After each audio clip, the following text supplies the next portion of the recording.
दे, क्योंकि दिखावे से पातिव्रत धर्म नहीं होता है।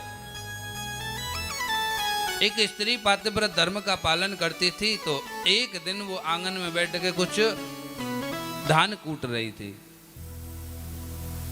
धान कूट रही थी तो इतने में एक उसकी पड़ोसन आ गई, सहेली आ गई, वो आके पास में बैठ गई। अब वो धान कूटती जा रही है, दोनों सहेली आपस में बातें करती जा रही। इतने में उसका पति आया और आकर के आवाज लगाने लगा, अरे सुन रही हो? बोले हाँ। बड़ी जोर की प्यास लगी है, लाओ पीने के लिए जल ले आओ। तो जो स्त्री मूसल लेके कूट रही थी धान, उसने सुना कि पति ने जल मांगा है। तो जब उसके पति ने आदेश किया तो उस समय मूसल ऐसे ऊपर की तरफ गया हुआ था, ऐसे तो कूटते ही।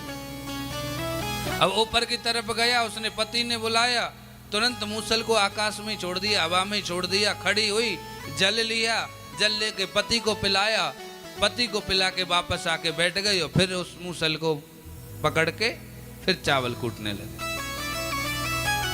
अब इस दृश्य को उसकी सहेली ने देख लिया जो पड़ोसन थी।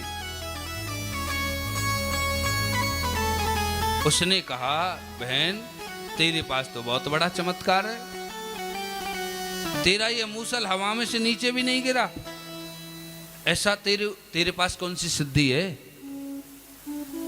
वह स्त्री बोले, देख बहन मेरे पास सिद्धि तो कोई नहीं है, जो कुछ है मेरे पति की सेवा की वजह से ही मेरे जीवन में ये सब कुछ है।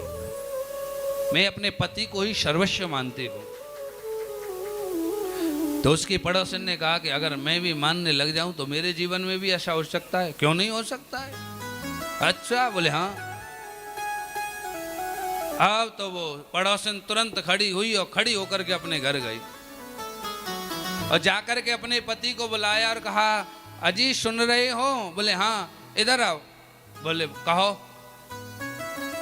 देखो मैं आंगन में चावल कूटने के लिए बैठूंगी, मैं आंगन में चावल कूटने के लिए बैठूंगी, और जैसे मेरा मूसल ऊपर की तरफ जाए आप आवाज लगाना, अजी सुन रही हो? पीने के लिए जल लाओ।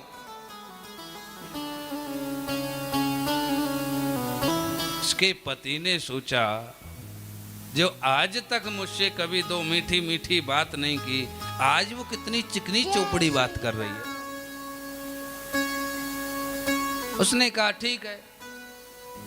अब वो जैसे ही चावल कूटने के लिए बैठी, अब उसको पाठ तो पहले ही पढ़ा दिया था कि कैसे कैसे करना है। अब वो चावल कूटती जा रही है, उसके पति ने देखा मूसल ऊपर की तरफ गया, तभी आवाज लगा दी, अजी सुन रही हो? बड़ी जोर की प्यास लगी है, पीने के लिए जल लाओ। अब तो वो अपनी सहेली की तरह जैसे ही उसने मूसल को ऐसे छोड़ा और छोड़ के खड़ी हुई और खड़ी होके चलने लगी, महाराज मूसल आया और उसके मुंह पर आके लगा। अब तो चिल्लाने लगी, रोने लगी, मर गई। उसका पति आया दौड़ा दौड़ा, क्या हुआ? देखा चेहरे का प्लेटफार्म बन गया। मेरा कहने का अभिप्राय यही है कि दिखावे के लिए कोई भी कार्य करोगे तो उसमें बाधा ही आएगी, कोई ना कोई समस्या पैदा होगी। दिखावे के लिए ये सब कार्य नहीं किए जाते हैं, ये हृदय से, ये रिश्ते हृदय से निभाए जाते हैं। आज जब ऐसा ठाकुर जी